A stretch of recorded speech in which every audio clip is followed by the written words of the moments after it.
Hello students, કેમ છો બધા? મજામાં? સ્વાગત છે તમારા બધાનું પીડબ્લ્યુ ના પાવરફુલ પ્લેટફોર્મ પર. હું છું એપી સર અને આજના આપણા યશસ્વી બેચના આ લેક્ચરની અંદર સ્ટાર્ટ કરવાના છે એક જબરજસ્ત ચેપ્ટર.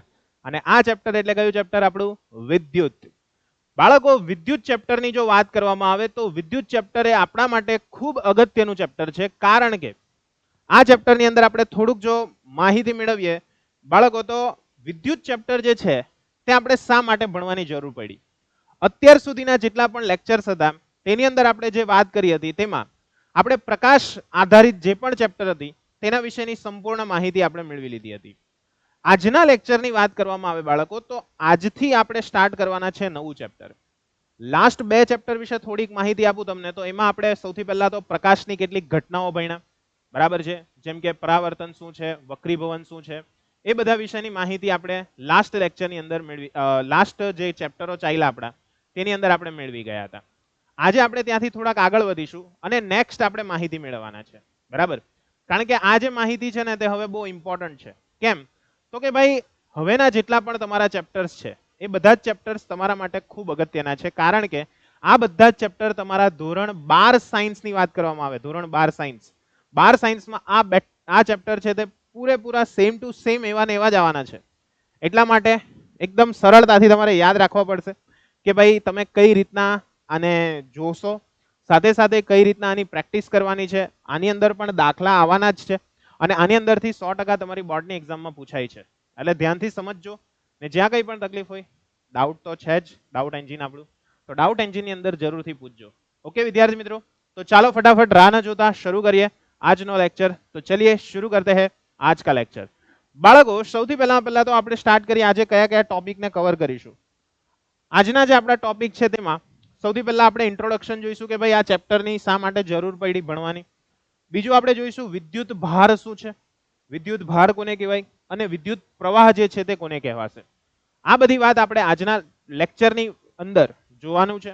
ઓકે, અને સંપૂર્ણ ધ્યાનથી જોજો, કારણ કે આ ચેપ્ટર જે છે ઘણા બધા બાળકોને બહુ ટફ લાગે છે, પણ રિયલમાં બહુ સિમ્પલ ચેપ્ટર છે, ગભરાવાની કોઈ જરૂર નથી. ઓકે વિદ્યાર્થીઓ, તો ચાલો શરૂ કરીએ.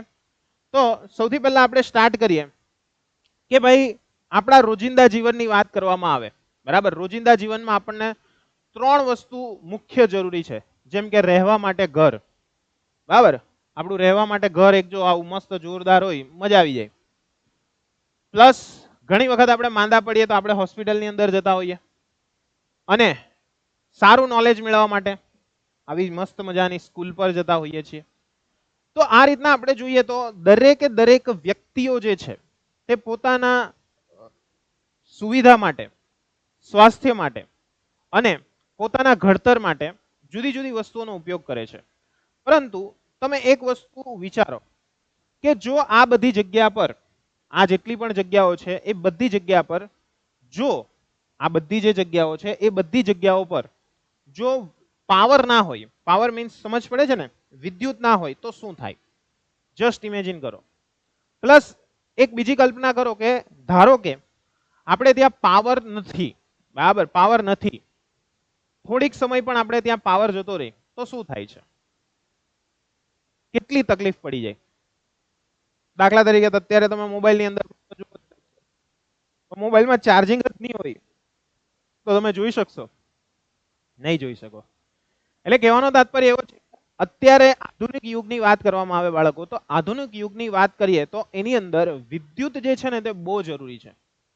વિદ્યુત વગર કંઈ થવાનું નથી. એટલે કે ઇલેક્ટ્રિસિટી જે છે તે આપણા માટે બહુ જરૂરી છે. આપણે ઘરની વાત કરીએ તેવી જ રીતના ચાલો આ બોર્ડની આપણે વાત કરીએ. માની લો કે લાઇટ જતી રહી તો હું ભણાવીશું? ભણાવી શકાશે? કંઈ જ નહીં ભણાવી શકાશે. તેવી જ રીતના જ્યારે હું સ્વિચ ચાલુ કરું છું એટલે ઓટોમેટિકલી આની અંદર પાવર આવી ગયો, લાઇટ આવી ગઈ, તો એને કારણે શું થઈ શકે છે? તો કે હું સરળતાથી તમને ભણાવી શકું છું. એટલે કહેવાનો મતલબ એવો છે કે વિદ્યુતને કારણે આપણે દરેક વસ્તુઓને ખૂબ જ સરળ બનાવી દીધી છે. વિદ્યુતને કારણે આપણે દરેક વસ્તુઓ જે છે એ દરેક વસ્તુઓને આપણે કેવી બનાવી દીધી છે? સરળ બનાવી દીધી છે. કારણ કે સરળ બનાવવાનું એક જ કારણ છે. એનું કારણ એક જ છે. શું છે? તો કે ભાઈ આપણે જે પણ રોજિંદા જીવનમાં કામ કરી રહ્યા છે, બરાબર, જેમ કે આપણને એવું કહેવામાં આવે કે ભાઈ બેંકનો આખો હિસાબ કરો, તો હવે ચોપડાએ કરવા જઈએ તો કેવી તકલીફ પડી જાય. પણ એની માટે આપણે જો કોમ્પ્યુટરનો યુઝ કરીએ તો સરળતાથી થઈ શકે. પરંતુ એ કોમ્પ્યુટર ચાલે છે શેનાથી? વીજળીથી. કારણ કે વીજળી વગર કોઈ પણ વસ્તુ શક્ય નથી. બરાબર છે બાળકો? એટલે અહીંયા આગળ વીજળી જે છે ને તે આપણા માટે જરૂરી છે. બરાબર, જેને આપણે શેના તરીકે ઓળખીએ છીએ? વિદ્યુત તરીકે, ઇલેક્ટ્રિસિટી તરીકે ઓળખીએ છીએ. ક્લિયર છે? હવે આ જે ઇલેક્ટ્રિસિટી છે તે કઈ રીતના જનરેટ થાય છે, એની પાછળના કારણો કયા કયા છે, તેના વિશેની વાત આજે આપણે કરવાના છીએ. ક્લિયર છે બાળકો? તો અહીંયા આગળ આપણે સૌથી પહેલા વાત કરવાની છે કે ભાઈ આ જે વિદ્યુત છે, ઇલેક્ટ્રિસિટી છે, તે જનરેટ કઈ રીતના થઈ, કઈ રીતના આપણને ખબર પડી કે ભાઈ અહીંયા આગળ આ વિદ્યુત છે તે આવી રીતના આપણે ઉત્પન્ન કરી શકીએ. ક્લિયર છે બાળકો? તો આના વિશેની આપણે માહિતી અત્યારે જોવાના છીએ. સૌથી પહેલા વિદ્યુત જ્યારે પણ તમે ભણો છો તો વિદ્યુત ભણતા પહેલા તમને વિદ્યુત ભાર શું છે ને તે ખબર હોવી જોઈએ. હવે તમને સવાલ થશે, હા સર વિદ્યુત ભાર આ શું લઈ આવ્યા નવું? અત્યાર સુધી તો તમે ક્યારના વિદ્યુત કરતા હતા, પણ આ વિદ્યુત ભારની શું જરૂર છે? રૂકો જરા, સબર કરો. વિદ્યુત ભાર જે છે ને તે તમારા માટે બહુ જરૂરી છે. કેમ બાળકો? તો કે ભાઈ જેટલી પણ અત્યારે આપણે ઉર્જા મેળવી રહ્યા છે, બરાબર, વિદ્યુત પાવર જે મેળવી રહ્યા છે, એ વિદ્યુત પાવર મેળવવાનું મુખ્ય કારણ શું છે? તો કે ભાઈ વિદ્યુત ભારની ગતિ. જ્યારે વિદ્યુત ભારો ગતિ કરશે ત્યારે ને ત્યારે જ આપણે શું કરી શકીએ છીએ? તો કે આ બધા જે સાધનો છે એ સાધનોને આપણે શું કરી શકીએ છીએ? ઉપયોગમાં લઈ શકીએ છીએ. એના સિવાય તમે એને ઉપયોગમાં લઈ શકવાના નથી. એટલે ઉપયોગમાં લેવા માટે તમારે શું કરવું પડશે? તો કે આ જેટલા પણ સાધનો છે, આ દરેકે દરેક સાધનોને તમારે યોગ્ય રીતે શું કરવા પડશે? જોડવા પડશે. એને તમે જ્યારે જોડશો, બરાબર, એની અંદરથી વિદ્યુત ભાર પસાર થશે, જેના પરિણામ સ્વરૂપે વિદ્યુત પ્રવાહ રચાશે. ને આ વિદ્યુત પ્રવાહ રચાશે તેને કારણે શું થશે? તો કે ભાઈ આપણે આ બધા ઉપકરણો જે છે તેને આપણે સરળતાથી વાપરી શકીએ છીએ. બાકી આ બધા ઉપકરણોને આપણે વાપરી શકતા નથી. ક્લિયર છે? તો ચાલો ફટાફટ પહેલા આપણે વિદ્યુત ભાર વિશે વાત કરીએ કે વિદ્યુત ભાર શું છે. વિદ્યુત ભારો, તો બાળકો તમને અહીંયા 3 જણના ફોટા દેખાય છે. તમે વિચારતા હશો સર આ કોણ છે? કોઈ સેલિબ્રિટી છે? યસ, વિદ્યુત ભાર માટેના આપણા આ સેલિબ્રિટી વૈજ્ઞાનિકો છે. બરાબર, કારણ કે આને કારણે જ અત્યારે આપણે વિદ્યુત ભારને ખૂબ સારી રીતે સમજી શકીએ છીએ. તમે એવું સાંભળેલું હશે કે ભાઈ ધોરણ 9 ની અંદર તમને આવ્યું હતું ડાલ્ટનનો પરમાણુય સિદ્ધાંત. ડાલ્ટને શું કીધેલું હતું? ડાલ્ટને એવું કીધેલું હતું કે પરમાણુ જે છે તે અવિભાજ્ય છે. પરમાણુ છે તે કેવો છે? અવિભાજ્ય છે. એના ફરી પાછા તમે જો ટુકડા કરવા જશો તો એ ટુકડા શક્ય નથી. બરાબર, એટલે કે તમે એના ટુકડા કરશો તો એ ટુકડા હવે પડવાના નથી. તો આ જે ટુકડા નથી પડવાના એનો અર્થ શું થાય બાળકો? એનો સિમ્પલ અર્થ એવો થાય છે કે તમે ફરી પાછું, દાખલા તરીકે આ પેન છે, એના હું ટુકડા કરી નાખ્યા ને એમાં જે એક ભાગ બચ્યો એના ફરી પાછા ટુકડા કરવા જઈશ તો મને કઈ નહીં પ્રાપ્ત થશે. પરંતુ જે આ વૈજ્ઞાનિકો છે ને ભાઈ, આ વૈજ્ઞાનિકો એણે આ વસ્તુ કરી દેખાડેલી છે કે ભાઈ પરમાણુઓ છે તેના પણ ટુકડા શક્ય છે.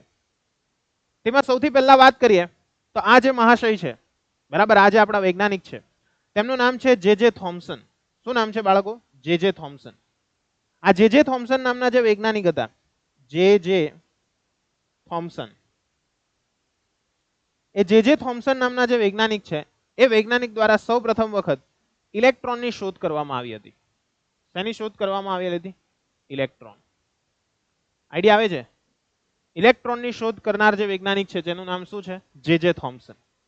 તો આ જે થોમ્સન દ્વારા સૌ પ્રથમ વખત ઇલેક્ટ્રોનની શોધ થઈ હતી. તેમાં તેણે શું કર્યું હતું? આલ્ફા કણ પ્રકીર્ણનનો જે પ્રયોગ છે, બરાબર છે, જેની મદદથી પરમાણુ મોડેલ કેવું છે તે સાબિત કરવાનો પ્રયત્ન કર્યો. તે દરમિયાન એમણે ઇલેક્ટ્રોન જે છે તેની શોધ કરી હતી. બરાબર છે. હવે આ જે થોમ્સન છે તેમણે ઇલેક્ટ્રોન જ્યારે શોધી કાઢ્યો એટલે એના બદલ તેમને નોબેલ આપવામાં આવ્યું. નોબેલની પ્રાઇસ કેટલી છે ખબર છે ને? $10 મિલિયન. $10 મિલિયન, હા, 180 કરોડ રૂપિયા. पैसा ही पैसा होगा, पैसा ही पैसा. હા ભાઈ, પૈસા ही पैसा होगा.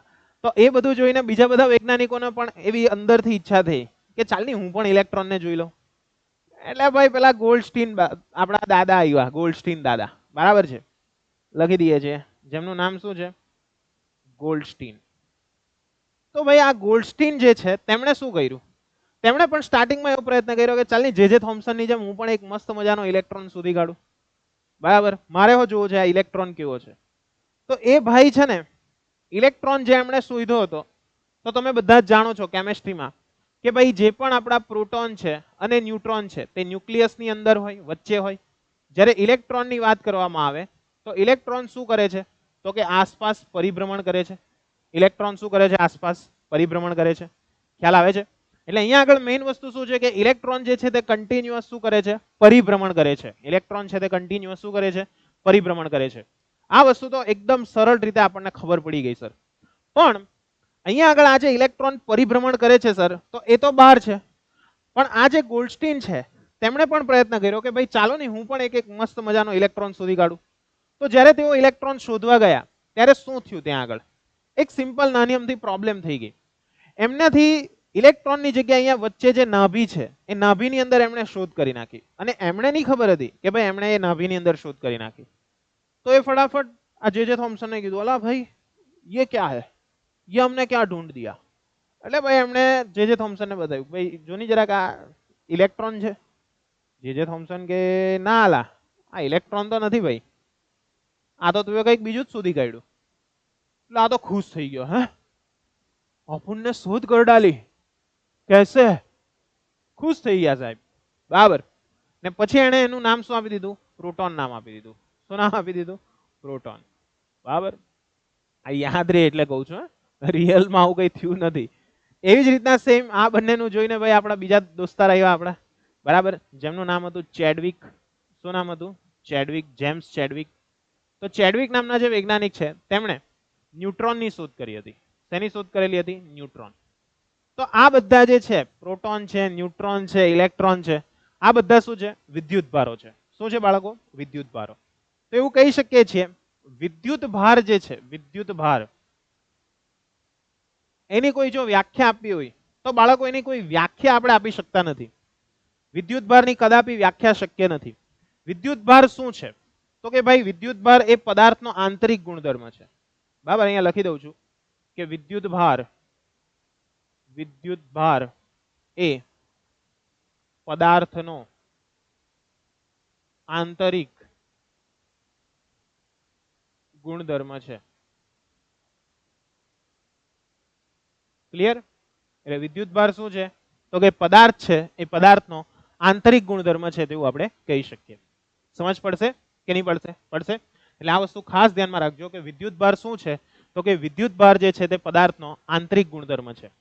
સર આંતરિક ગુણધર્મ એટલે શું? જેમ કે માની લો કે અહીંયા કોઈ વસ્તુ લીધેલી છે, તો આ વસ્તુને શું રહેલું હોય છે તો કે સર દળ રહેલું હોય. દળ. તો સર દળની તો વ્યાખ્યા આપી શકતા હતા કે દળ એટલે શું તો કે ભાઈ પદાર્થમાં રહેલો દ્રવ્યનો જથ્થો એટલે દળ. ક્લિયર? એટલે કે પદાર્થની અંદર રહેલો જે દ્રવ્યનો જથ્થો છે તેને તમે દળ કહેતા હતા. અને આ દળ જે છે ને, દળ, તે પણ એક શું છે? આંતરિક ગુણધર્મ છે. કેવો ગુણધર્મ છે બાળકો? આંતરિક ગુણધર્મ. આંતરિક ગુણધર્મ એટલે ખબર પડે છે? આંતરિક ગુણધર્મ એટલે એવો કે એ ફિક્સ જ હોય, એમ બધાની અંદર હોય. તમે કેવો, ચાલો એવો કોઈ પદાર્થ શક્ય છે કે જેનું દળ નથી? હે? દળ નથી? હા. દળ ન હોય તેવો પદાર્થ છે કોઈ? ના. તેવી જ રીતના સેમ વિદ્યુત ભાર રહિત કોઈ પદાર્થ શક્ય નથી. બરાબર છે? હવે અહીંયા આગળ સવાલ આવે કે સર તો પછી આ વિદ્યુત ભારના પ્રકારો કયા કયા છે? તો બાળકો વિદ્યુત ભારની વાત કરીએ ને તો વિદ્યુત ભારના મુખ્યત્વે બે પ્રકાર છે. ક્લિયર? એટલે લખી દઉં છું અહીંયા, વિદ્યુત ભારોના બે પ્રકાર છે. પહેલો એક વિદ્યુત ભાર જે છે તે છે ધન વિદ્યુત ભાર. ધન વિદ્યુત ભાર. અને બીજો એક જે છે તે છે ઋણ વિદ્યુત ભાર. કયો છે? ઋણ વિદ્યુત ભાર. તો હવે તમે કહેશો કે સર આ ધન વિદ્યુત ભારમાં આવે કોણ અને ઋણ વિદ્યુત ભારમાં કોણ આવે?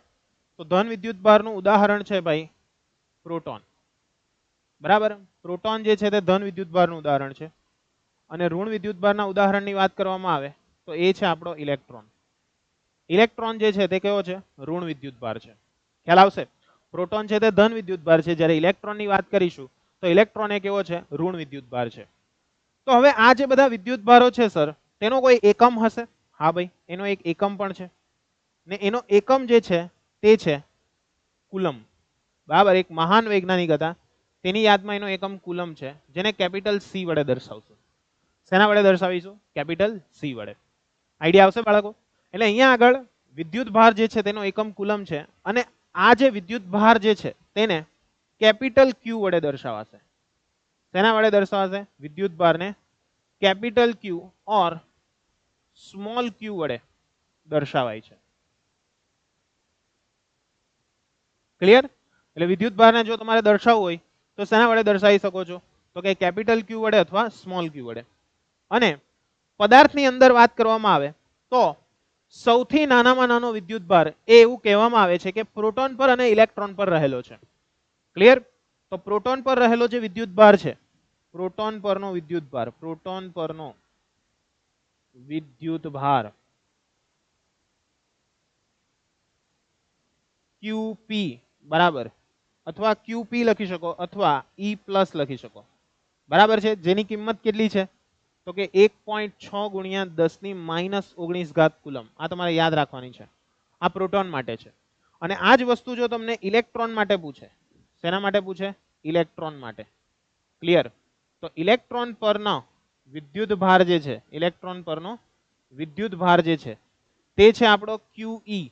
તો QE બરાબર શું થશે? E માઇનસ થશે. ને E માઇનસ છે તે કેટલા આવશે? -1.6 10⁻19 ઘાત કુલમ. ક્લિયર? -1.6 10⁻- કેટલા થશે? 19 ઘાત કુલમ. એટલું આપણને શું થશે? જોવા મળશે. ખબર પડશે બધાને કે નહીં પડશે? પડશે. એટલે આ વસ્તુ તમારે ખાસ મગજની અંદર ફિટ કરી દેવાની છે કે સૌથી નાનામાં નાનો વિદ્યુત ભાર કેટલો છે? 1.6 10⁻19 ઘાત કુલમ.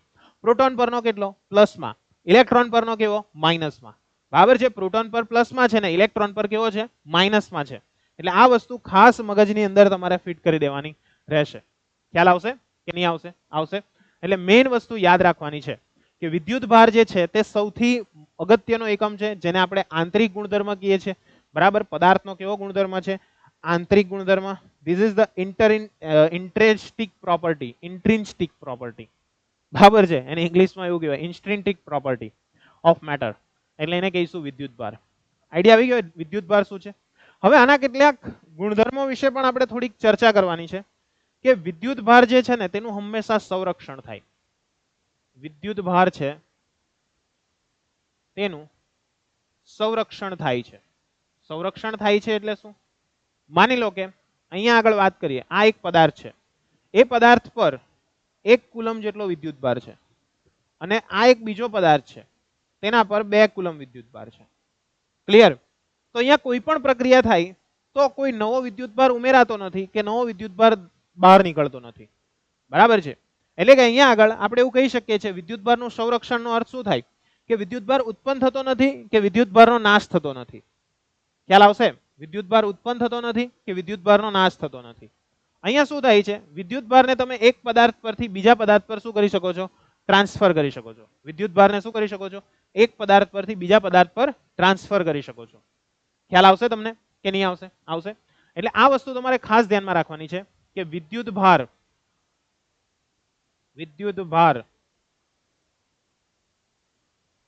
એ ઉત્પન્ન કરી શકાતું નથી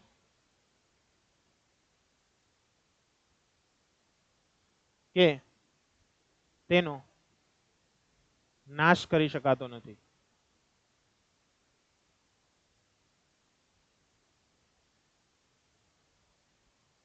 ખ્યાલ આવશે? વિદ્યુત ભાર છે તેનો ઉત્પન્ન કરી શકતા નથી કે એને નાશ કરી શકતા નથી. તેને આપણે ફક્ત શું કરી શકીએ છીએ? તો કે ભાઈ તેને એક પદાર્થ પરથી બીજા પદાર્થ પર સ્થળાંતરિત કરી શકીએ છીએ. ક્લિયર છે? આઈડિયા આવશે કે નહીં આવશે? આવશે. આ વસ્તુ ખાસ ધ્યાનમાં રાખવાની. બીજી એક વસ્તુ તમારે આ યાદ રાખવાની છે કે વિશ્વમાં રહેલા પ્રત્યેક પદાર્થ પર રહેલો વિદ્યુત ભાર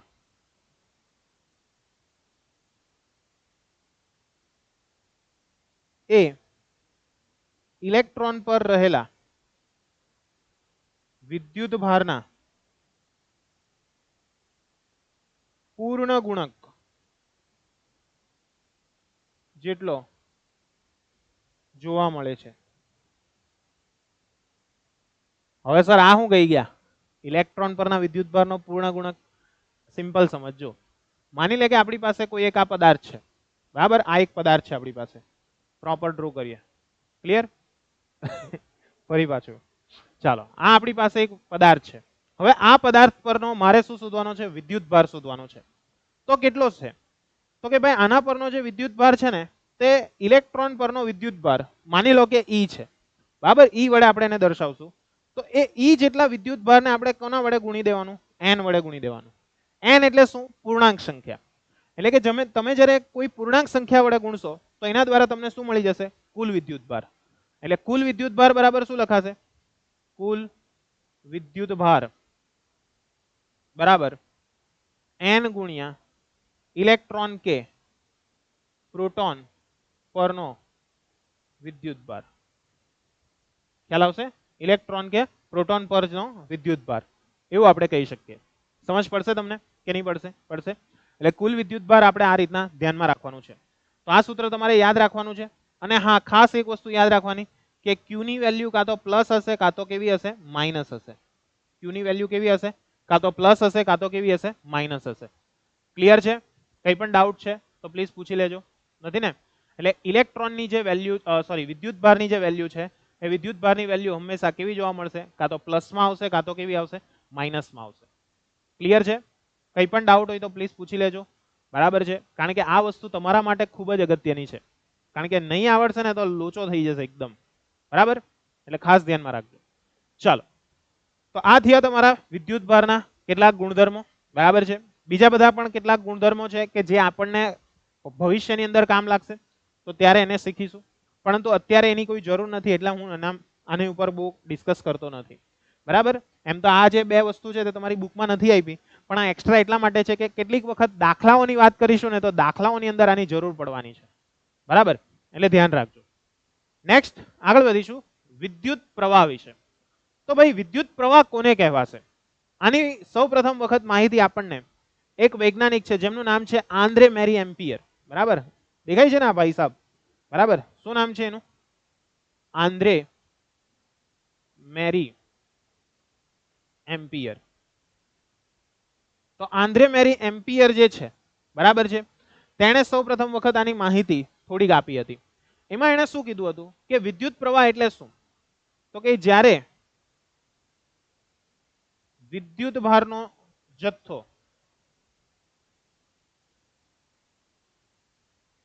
કોઈ આડછેદમાંથી પસાર થાય છે ત્યારે, અથવા એના કરતા એકદમ સિમ્પલ લખી દઈએ, આના કરતા એકદમ સિમ્પલ. ચાલો માની લો કે આપણી પાસે કોઈ એક આડછેદ છે. તમને એક સિમ્પલ એક્ઝામ્પલ સાથે વાત કરીએ, ચાલો ને, એટલે તમને ઇઝીલી મજા આવે. માની લો કે આ એક શું છે? આપણો આડછેદ છે. આડછેદ એટલે ખબર પડે છે? આડછેદ એટલે શું? આ જે પેન્સિલ કે બોલપેન છે તેને તમે આમ કાપી નાખો એટલે અહીંયા આગળ જે ભાગ બચે, જે તમે જોઈ શકો છો, જે આ સપાટી બચે છે, એ સપાટીને શું કહેવાશે? આડછેદ કહેવાશે. શું કહેવાશે? આડછેદ. તો માની લો કે આપણી પાસે આડછેદ છે. હવે એ આડછેદમાંથી હું સતત શું કરું છું? તો કે મારી પાસે બહુ બધા વિદ્યુતભારો છે, ફેંક્યા કરું છું. બરાબર? એટલે મારી પાસે રહેલા જે વિદ્યુતભાર છે તેને હું શું કરું છું? આડછેદમાંથી સતત ને સતત ફેંકું છું. તો જ્યારે આડછેદમાંથી એને ફેંકવામાં આવે છે ત્યારે શું થાય છે? તો કે આડછેદમાંથી જ્યારે એને ફેંકવામાં આવે છે ત્યારે અહીંયાથી આ વિદ્યુતભારો છે તે આ તરફ ટ્રાન્સફર થશે. વિદ્યુતભારો કઈ તરફ ટ્રાન્સફર થશે? આ તરફ ટ્રાન્સફર થશે. આઈડિયા આવશે કે નહીં આવશે? આવશે. એટલે અહીંયા આગળ શું થાય છે? તો કે અહીંયા આગળ સર એક જ વસ્તુ જોવા મળે છે કે આ જે વિદ્યુતભારો છે તે શેની અંદરથી પસાર થાય છે? આડછેદમાંથી. તો આપણે અહીંયા એની વ્યાખ્યા આપી શકીએ કે એકમ સમયમાં આડછેદમાંથી પસાર થતા વિદ્યુતભારના જથ્થાને વિદ્યુત પ્રવાહ કહેવામાં આવે છે. ખ્યાલ આવશે? એટલે વિદ્યુત પ્રવાહ શું છે? વિદ્યુત પ્રવાહ એટલે સિમ્પલ એકમ સમયમાં આડછેદમાંથી પસાર થતો વિદ્યુત ભારનો જથ્થો એટલે શું થઈ ગયો? વિદ્યુત પ્રવાહ. તો ભાઈ અહીંયા આગળ તમારે વ્યાખ્યા સિમ્પલ યાદ રાખવાની છે. એકમ સમયમાં આડછેદમાંથી પસાર થતો વિદ્યુત ભારનો જથ્થો એટલે શું કહેવાશે? વિદ્યુત પ્રવાહ. વિદ્યુત પ્રવાહની વાત કરીએ તો વિદ્યુત પ્રવાહને I વડે દર્શાવાય છે.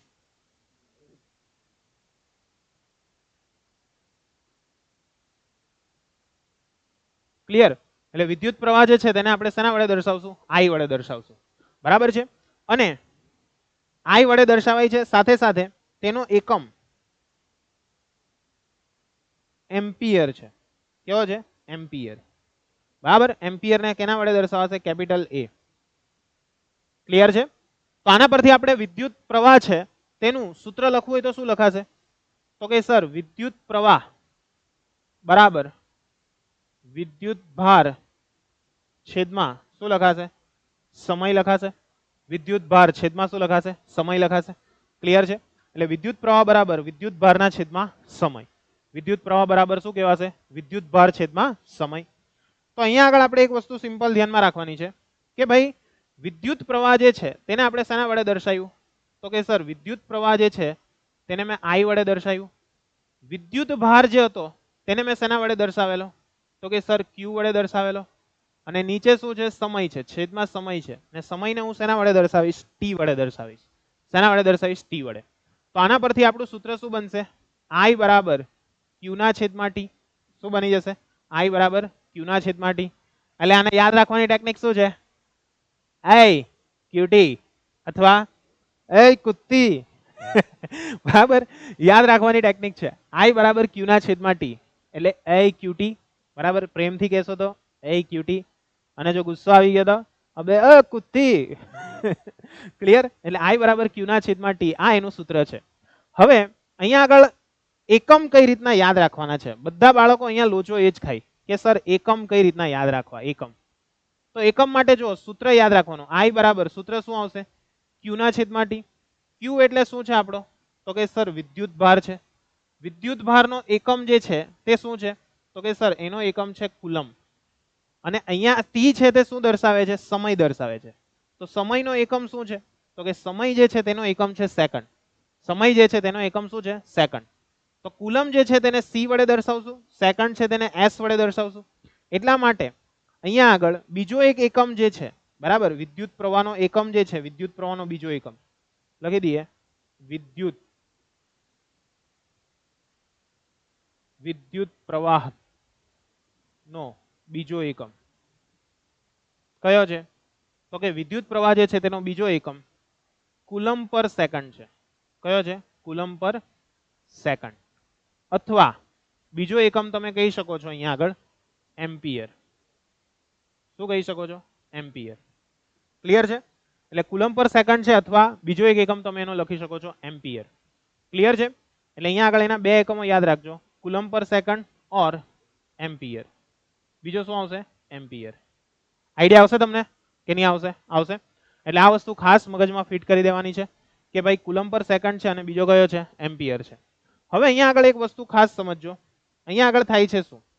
તો કે ભાઈ કુલમ પર સેકન્ડ જે છે તે તો ક્લિયર થઈ ગયું. એમ્પિયર સર ક્લિયર થઈ ગયું. પણ આ એમ્પિયરની મારે વ્યાખ્યા આપવી હોય તો હું કઈ રીતના આપી શકું? માની લો કે અહીંયા કોઈ એવું કહી દે કે સર મારી પાસે એક આડછેદ છે ને એ આડછેદમાંથી પસાર થતો વિદ્યુત ભારનો જથ્થો 1 કુલમ છે. એટલે કે 1 સેકન્ડમાં 1 કુલમ પસાર થાય છે. તો ત્યાં આગળથી કેટલો વિદ્યુત પ્રવાહ પસાર થતો હશે તે હું કઈ રીતના કહી શકું? તો એકદમ સરળ છે. જુઓ, એના માટે એકદમ સિમ્પલ વસ્તુ છે કે જો આડછેદમાંથી 1 સેકન્ડમાં 1 કુલમ જેટલો જથ્થો, જો આડછેદમાંથી 1 સેકન્ડમાં 1 કુલમ જેટલો જથ્થો વિદ્યુત ભારનો પસાર થતો હોય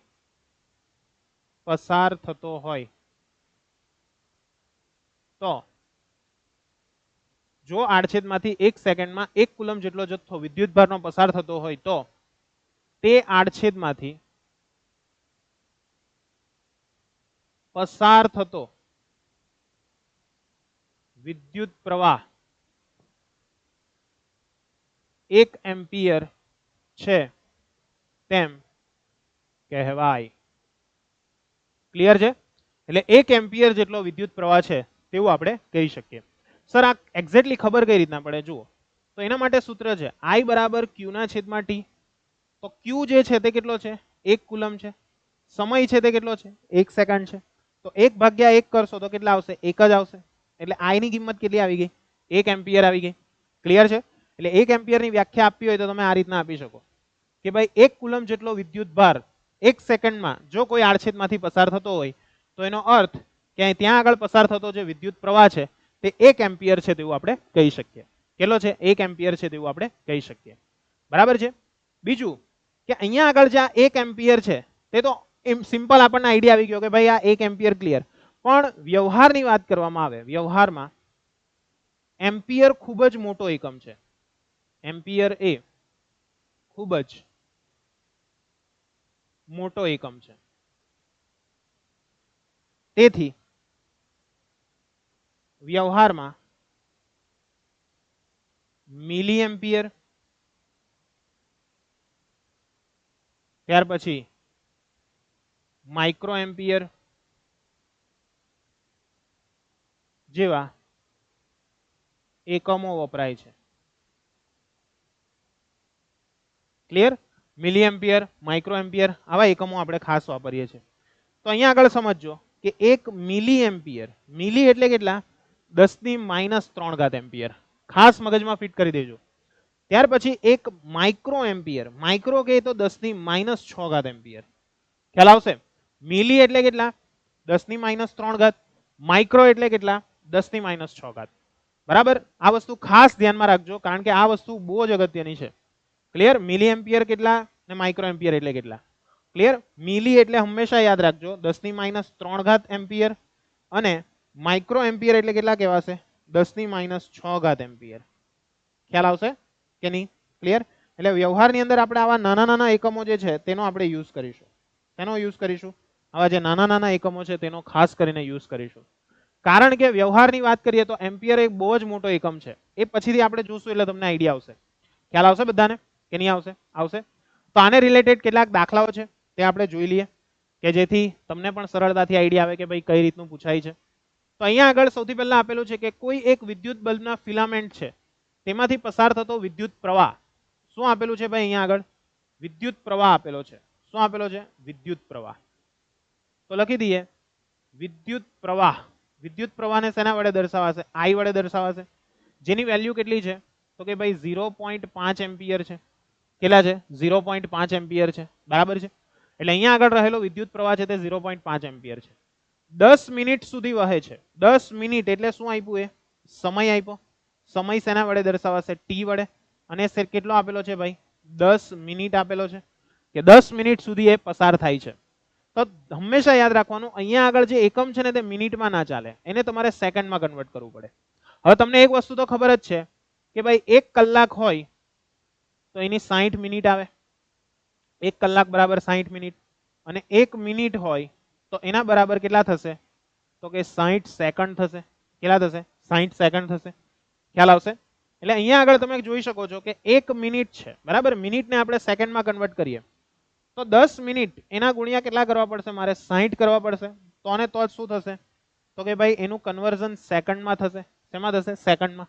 એટલે અહીંયા આગળ ટોટલ 600 સેકન્ડ સુધી આપણે વિદ્યુત ભાર જે છે વિદ્યુત પ્રવાહ જે છે તે પસાર થાય છે. તો શું કીધેલું છે? પરિપથમાંથી વહન પામતો જે વિદ્યુત ભાર છે તે શોધો. વિદ્યુત ભાર તમારે શું કરવાનો છે? શોધવાનો છે. કઈ રીતના શોધશો? તો કે અહીંયા આગળ આપણે શોધવાનું છે વિદ્યુત ભાર. ક્લિયર? વિદ્યુત ભાર કેટલો છે તે તમારે શું કરવાનું છે? શોધવાનું છે, નક્કી કરવાનું છે. તો આના પરથી આપણે શોધીએ તો I બરાબર સૂત્ર શું બનશે? Q ના છેદમાં T બનશે. ચાલો માટે Q બરાબર શું થઈ જશે? IT. ચલો I ની કિંમત કેટલી છે? I ની કિંમત તો કે 0.5 છે. ને T ની કિંમત કેટલી છે?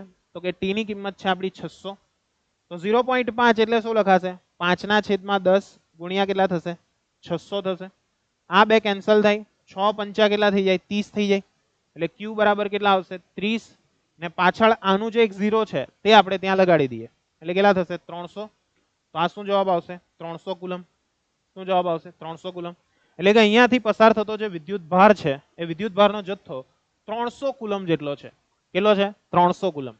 બરાબર છે. એટલે કે 300 કુલમ જેટલો વિદ્યુત ભાર છે તે અહીંયા આગળથી શું થાય છે? પસાર થાય છે. સમજ પડી ગઈ કે ના પડી? પડી ગઈ સર. તેવી જ રીતના અહીંયા આગળ બીજું કીધેલું છે કે 1 કુલમ વિદ્યુત ભારની રચના કરતા ઇલેક્ટ્રોનની સંખ્યા કેટલી? બરાબર, એના માટેની સંખ્યા તમારે શોધવાની છે. મોસ્ટ આઈએમપી ક્વેશ્ચન છે, ખાસ ધ્યાનથી સમજજો કે અહીંયા આગળ એવું કીધેલું છે 1 કુલમ માટે કેટલા વિદ્યુત ભારની જરૂર પડે. બરાબર, તો સમજો આપણને એક વસ્તુ ખબર છે કે ભાઈ એક ઇલેક્ટ્રોન દ્વારા, બરાબર છે, એક ઇલેક્ટ્રોન છે તેના દ્વારા કેટલો વિદ્યુત ભાર રચાશે? કેટલો વિદ્યુત ભાર રચાશે? તો કે 1.6 ગુણ્યા 10⁻⁻19 કુલમ વિદ્યુત ભાર.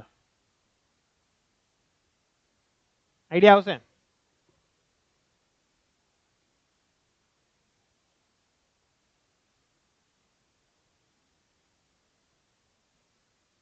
ક્લિયર? એટલે એક ઇલેક્ટ્રોન હોય તો એના દ્વારા તમે 1.6 ગુણ્યા 10⁻⁻19 કુલમ વિદ્યુત ભાર રચી શકો છો. પરંતુ હવે અહીંયા આગળ સમજજો કે અહીંયા આગળ એક ઇલેક્ટ્રોન હોય તો તમે આટલો વિદ્યુત ભાર કહેવાય. તો આનું આપણે પદ ઊંધું માંડવું પડશે. 1.6 10⁻⁻19 કુલમ વિદ્યુત ભાર બરાબર કેટલા ઇલેક્ટ્રોન કહેવાશે? તો કે એક ઇલેક્ટ્રોન કહેવાશે. આપણી પાસે કેટલો છે? 1 કુલમ છે. તો આની જગ્યાએ 1 કુલમ વિદ્યુત ભાર બરાબર કેટલા ઇલેક્ટ્રોન? આવું લખી શકીએ. તો અહીંયા આગળ લખીએ આપણે ઇલેક્ટ્રોનની સંખ્યા. ઇલેક્ટ્રોનની સંખ્યા બરાબર શું થઈ જશે? તો કે 1 ગુણ્યા 1 ભાગ્યા 1.6 10⁻⁻19 થશે. હા સર. તો 1 ભાગ્યા 1.6 ગુણ્યા 10⁻19 છે તે ઉપર જાય. તો 10⁻19 જાય એટલે ઉપર જાય એટલે કેવી થઈ જશે? +19 થઈ જશે.